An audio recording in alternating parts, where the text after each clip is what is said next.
C'est le 359e journal moyen de l'histoire du Super Moscato Show. En direct de la rédaction du Super Moscato Show, c'est le journal moyen d'Adrien Egoin. On commence avec ma rubrique préférée sur RMC, ça s'appelle le prono de Manu. Petit avant les matchs, la rubrique s'appelle même Manu Voyance. Jingle. RMC, Regardez dans la boule de cristal. Manu Voyance. Voilà, c'est une rubrique qui existe vraiment, Vincent. C'est Manu Petit qui annonce ce qui va se passer dans le match. Hier, 20h55, avant Marseille-Salzbourg, Manu donne son prono et c'est une grande première dans l'histoire des pronos. Écoutez. Alors moi, c'est mon prono, c'est Marseille qui gagne, deux équipes qui marquent, mais avec 2 buts d'écart. Donc Marseille et les deux équipes qui marquent déjà. Donc soit un 2-0 ou un 3-1 en faveur de Marseille. Alors Manu, 2-0 avec les deux équipes qui marquent, c'est compliqué, comme prono, ça n'existe pas dans les paris RMC. J'avais donné 2-0 moi hier, oui, c'est bien, mais ouais, avec les deux équipes qui marquent, ça marche pas. Manu, c'est la semaine de la gratuité, des casseroles gratuites. Aujourd'hui, ça tombe sur Manu Petit, c'est tombé sur toi, Vincent. C'est pas tombé sur toi, Denis, cette semaine? Si, c'est tombé sur toi aussi. Manu, l'économie a l'air de se porter un peu mieux en France, Manu. Il y a une levée de bouclier au niveau de l'ECA, de tous les grands clubs européens, qui risquent d'avoir une bulle spéculative et expansiu d'ailleurs. L'inflation risque d'être terrible. Elle l'est d'ailleurs à l'heure actuelle. Voilà, c'est l'économie vue par. C'est intéressant. Juste un dernier mot, Manu. Énorme, quoi. Sur un sujet important du moment, ce sont les droits télé. C'est important, les droits télé. Le football, c'est une pyramide. En haut de la pyramide, t'as les droits télévisuels. En bas de la pyramide, t'as les joueurs. Donc quand tu secoues la pyramide un peu, ça a des retombées pour les joueurs. Voilà. Mais il y a une minorité des joueurs qui en profitent. T'as déjà secoué la pyramide, toi, Vincent? Moi j'adore me secouer la pyramide. T'es pas sympa, ça fait un moment qu'il a fait ça. Oui, c'est pour ça c'est gratuit, Denis, c'est la semaine de la gratuité. C'est bien, pas le croiser à la sortie du studio. Il est costaud. Il est costaud, Manu. Mais il travaille pas le vendredi, j'ai calculé mes jours, Chris, je fais attention. Et puis Franck Leboeuf, c'est gratuit aussi, Vincent, parce qu'on adore Franck, on est sur les choses. C'est gratuit, Francky. Vu le fait que les joueurs soient ses meilleurs joueurs, enfin en tout cas les trois dans le groupe, voilà. 3 joueurs importants sont partis. On embrasse nos amis de la Dream Team champion du monde 98 qui travaillent avec nous tous les jours. C'est qu'il y avait des phénomènes là dans ce Dream Team là quand même. Et ils sont tous affûtés pour la Coupe du Monde, ils vont nous faire vivre ça va être incroyable. Voilà, c'est gratuit, c'est méchant, mais ils sont quand même bons dans la vie en général, ils connaissent un peu le foot quand même, voilà. Sinon ça va toi, Vincent? Non, c'est sûr, il faut de notre part un bon encadrement, quoi. Et puis aussi les joueurs, quoi, l'équipe. T'avais l'air d'aller bien, Vincent, à 17 ans, effectivement, voilà. C'est gratuit aussi, c'est la semaine de la gratuité, c'est comme ça, t'as vu, Denis? J'ai rien sur toi aujourd'hui, Denis, parce que t'as bien morflé cette semaine. T'as bien... Il a mangé chaud. Il a mangé chaud, et j'ai envie de te dire, et vice versa, Christophe, Denis Charvet. Hier, j'ai mangé chaud. Oui, mais c'est très bien, t'as pas écouté, c'est très bien. Les cheveux longs sont là. C'était moi, Denis, là. Tu m'as pas reconnu. Non, je sais pas reconnu. Vincent à l'âge de 17 ans, Denis. C'est pas possible. Si, première télévision de Vincent Moscato, la petite Wawa sur le On peut groupe. pas le repasser là, parce qu'il a mué, il a changé de voix. Écoute, on va donner 20 secondes à Alban Azaïs, notre réalisateur, pour nous recaler l'extrait. Ça vaut le coup, quand même. Ça s'appelle Alban, ça s'appelle. Je croyais que c'était Benarbia qui parlait. Ça s'appelle Vincent Jeune ou Moscato Jeune. Voilà, on écoute Vincent.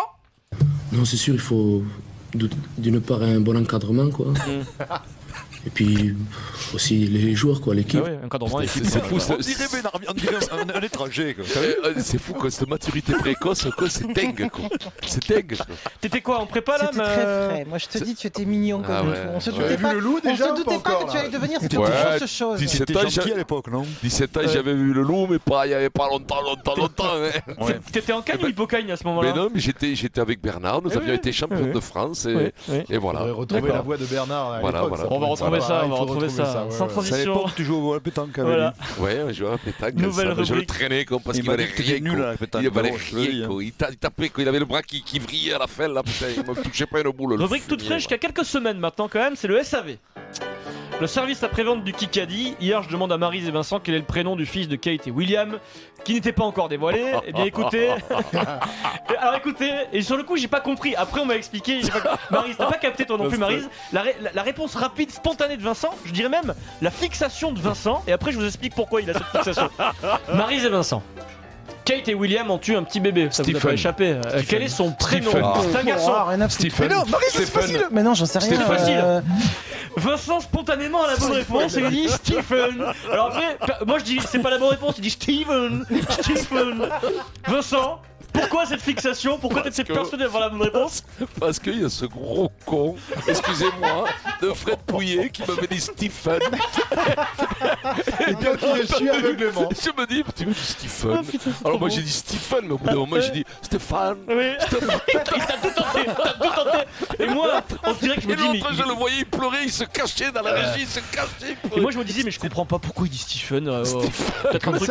Non, après je me suis dit association d'idées, on a eu Stephen Brown dans le Moscato Show lundi, c'est un prénom qui lui vient, je sais pas. Stephen quoi. Voilà. Affreux, Donc le quoi. fils de Kate et William s'appelle donc officiellement Louis Arthur Charles. Voilà. Louis Arthur Charles. C'est beau. C'est vrai que c'est original, c'est vrai que ça change pas. Bah en général ils sont pas trop dans l'originalité dans ces familles là. T'en auras aucun qui va s'appeler justement Stephen. Tu veux ouais. Ils avaient pas l'appeler Kylian si tu veux. Il y a Louis quand même. Au final, on va l'appeler Louis. Hein. Oui, c'est vrai, c'est le. On va l'appeler Kevin. En même temps, lui, il a peu de chances de se retrouver sur le trône, a priori. Ouais, c'est le 6ème. 5 ou 6ème. 5 ou 6ème, c'est pas. Ouais. Sans transition, Unai Emery a donc officialisé son départ du Paris Saint-Germain à la fin de la saison, Vincent. Hommage. Unai Emery, c'est le roi de la minute cocotte qui nous quitte. 9F, cocotte, poule. Ça va. Ces joueurs étrangers qui ont été étrangers parlent quasi parfaitement le français. Ça va. On lui rend hommage donc aujourd'hui dans le journal moyen. Vincent Unai Emery, entraîneur espagnol du Paris Saint-Germain, qui vit à Paris depuis le 28 juillet 2016. Ça fait longtemps qu'il vit à Paris. Donc il a peut-être progressé en français. Depuis le début, c'est sa marque de fabrique. Il tient à s'exprimer en français devant les journalistes. Ce qui nous a valu quelques moments d'anthologie, Vincent, et quelques moments gênants parfois. Ou une de tes préférées, Vincent, on commence. La confiance avec les joueurs qui sont pour faire les buts, pour moi, c'est la même. Et pour les gens, il a fait un grand but. C'est les I et les U, c'est pas facile, c'est comme toi Vincent, les M et les N. Il parle de quoi, de vide, non? Il parle des buts. Il a marqué un grand but, il a marqué un magnifique but, voilà, mais bon, il a U et les I, c'était pas bien déterminé au début. Est-ce que tu comprends le 8? Ouais, au début je comprends le 8. En fait, il a marqué un grand, il parlait de Cavani, il a marqué un but extraordinaire en but. C'est un grand 8. Ouais. Unai, un mot sur la compo du jour? Hier, c'était matin, dans le moment, c'est possible que Kurzawa et Serge. Ouais, on sait pas si c'est du 3-5-2 ou du 4-4-2, c'est là. Je sais pas, moi j'ai compris Jeanne et Serge, moi. Je sais pas. Peut-être il parle de Jeanne et Serge. Serge Aurier. Ouais, je sais pas. Franchement, alors ok, pourquoi pas. Question claire d'un journaliste. Vous demandez des choses différentes aux joueurs par rapport à ces dernières saisons. Comment vous expliquez qu'aujourd'hui ça ne marche pas encore? Qu'est-ce qui manque pour que ça marche? Un thème. Mais pour le football, le thème. Voilà, alors nous on connaît notre Unai Emery par cœur, du temps. Voilà. Il manque un thème, il a dit. Il manque un thème. Ouais, en fait, tu pourrais croire qu'il parle de Ben Arfa, mais il demande du temps. Il manque Jeanne, Serge et un thème. D'ailleurs, c'est terrible parce que le temps, finalement, il l'a pas eu vraiment. Tu l'as jamais au PSG, tu l'as pas. Unai, on joue comment, Unai? Comme il va jouer, avec qui jouer il va jouer. Pour moi, il va jouer avec les meilleurs joueurs qu'il a. Voilà, comment il va jouer, Et heureusement qu'il a pris des cours en plus. Mais il n'a pas pris de cours, je crois. Je suis pas sûr, je crois qu'il prenait des cours français. Après, certaines mauvaises langues disent que ça l'arrangeait aussi, parce que comme ça, il répondait pas réellement aux questions qui dérangeaient. Il a quand même vachement progressé entre Je pense qu'il a pris des cours, Adrien, sérieusement. Sincèrement, Adrien, il a progressé là maintenant. Ah oui, tu comprends. Alors, il a progressé, mais il en a plus besoin, mais il a progressé. Et ma séquence préférée, personnellement, Unai Emery évoque la fameuse, dans le foot c'est important, c'est la concurrence. C'est très important, la concurrence. Qui est meilleur? Qui est meilleur? C'est le meilleur. S'il n'est pas énervé, se relaxe. Non, tu es énervé. Avec moi, oui. Oui, avec moi. Qui est meilleur, Vincent? Qui est meilleur? Et sur RMC. Ça, c'est extraordinaire. Qui est meilleur? Sur RMC, nous avons un phénomène, c'est un copain, Vincent. Nous avons un fan d'Emery, il s'appelle Coach Courbis, Roland Courbis. Et Roland Courbis, il a une spécialité, Chris, il imite Emery à la perfection. Quand tu as par exemple un entraîneur qui débarque et en faisant plein de gestes à droite, à gauche, il t'explique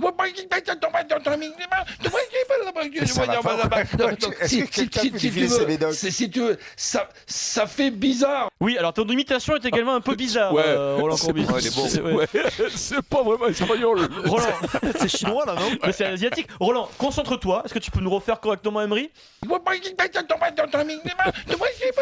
Franchement, vous fermez les yeux, c'est Unai Emery sur le banc de touche. Franchement, à Shanghai. C'est pas l'intonation, c'était pas. Il est bon, Roland, non? Il est bon. Il est bon, extra. Il aimait bien Emery, non? En fait, Roland, il comprenait pas les gesticulations d'Emery pendant les matchs. Surtout Emery au début, souvenez-vous, il arrêtait pas de donner des consignes pendant le match aux joueurs qui étaient sur le banc. Et il disait ça sert à rien, il faut donner des consignes aux joueurs qui sont sur le terrain parce que les mecs sur le banc ils sont assis, ça va rien. Voilà. Sans transition, Vincent. J'ai besoin de toi, Vincent, pour me traduire des propos d'un capitaine d'industrie qui parle le même langage que toi, parce qu'on rappelle que tu es à la tête de plusieurs sociétés, parfois même peut-être offshore. Non, mais arrêtez, vous êtes sonné de dire ça. Monsieur Darmanin, ceci est une blague si vous nous écoutez. Le directeur général de la Ligue de foot professionnelle a avant-hier donné une conférence de presse pour présenter, entre autres, le nouveau calendrier de la Ligue 1 à partir de 2020. On va en parler, Christophe. Il s'appelle Didier Quillot. Vincent Didier Quillot, c'est quelqu'un qui est brillant. Il est diplômé de l'Institut d'administration des entreprises de Paris en management et en finance internationale. T'as bien compris? Ouais, il a le même titre que Serge, non, à la fédération. Presque. Serge est encore au-dessus. Et donc Didier Quillot veut ramener un nouveau public dans les stades, mais pour le dire, il dit ça. Moi, j'ai pas tout compris. Ça permet d'augmenter le remplissage des stades, les hospitalités que font les clubs avec leurs clients B2B. Voilà, Vincent. Alors moi qui suis pas chef d'entreprise, avec leurs clients en B2B, Vincent, il faut que tu me traduises, je ne comprends pas. Je comprends pas B2B, qu'est-ce que ça veut dire B2B? Avec leurs clients en B2B. Même les hospitalités. To be or not to be. Je me suis renseigné, puisque j'ai des copains qui sont quand même Moi j'en connais un quelques-uns. Alors oui, un patron qui parle comme ça. Les hospitalités, c'est les loges en gros pour les stades. Et les clients, c'est les partenaires qui achètent des loges. Et en B2B, c'est business to business, ça veut dire faire des affaires. Voilà, acheter une loge, il y a une c'est business to business, B2B. C'est business to business. Non, mais c'est un genre qu'on se donne. Moi, je te dis, on y comprend. Mais pourquoi ils disent pas biz to biz? Non, pourquoi ils disent pas faire des affaires avec des clients? C'est bizarre. Non, mais à la limite, tu vas être to biz, on comprendrait. Et puis ça fait comme ça fait start-up, c'est un peu à la mode. Voilà. Tiens, Denis, pour conclure, Denis, il est 16h58, avant le débat de 17h, un premier mot sur le match retour Salzbourg-Marseille, c'est jeudi. On n'est pas une grande Europe. Mais je vais te dire, Salzbourg, c'est le niveau de l'OM aujourd'hui. Ou vice-versa. Merci Denis. J'ai vraiment hâte que le débat démarre, vraiment, les gars. Ou vice-versa, moi j'adore le vice-versa derrière. Bah oui, Salzbourg est du niveau de l'OM. Timidement. Et vice-versa. Marseille est bien sûr du niveau de Salzbourg. Et Salzbourg est du niveau de Marseille.